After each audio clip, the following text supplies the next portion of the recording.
Aménagement des meubles d'une salle de bain. Ici, tout est conçu en sur-mesure. C'est du fait maison, donc pas d'appel à un professionnel. L'idée était de tout adapter pour que le dos soit le moins sollicité possible.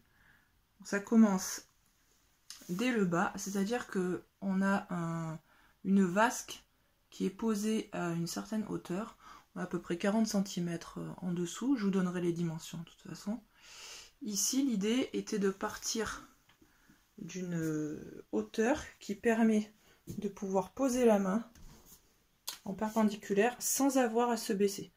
Donc là, je peux accéder au bas de la vasque, au robinet, sans avoir aucune inclinaison du dos. C'est cette inclinaison légère en fait qui casse le dos au quotidien dans toute la gestuelle qu'on a à faire. Donc voilà, ici, je n'ai aucun effort à faire, je n'ai pas à me baisser. Donc le robinet, là on a un mitigeur standard.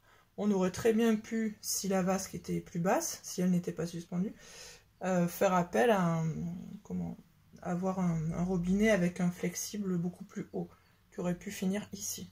Là c'est pareil, pour attraper le dentifrice, utiliser le savon.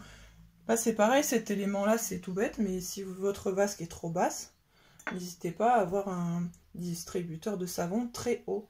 Et là, vous allez gagner au niveau de la fatigue du dos. Après, au niveau du miroir, là on a opté pour un grand miroir, donc plus haut que large. L'idée c'est que tout le monde puisse se voir dedans, hein, les grands, les petits, les moyens. Donc la hauteur, elle est à peu près, le plus haut point est à 2 mètres.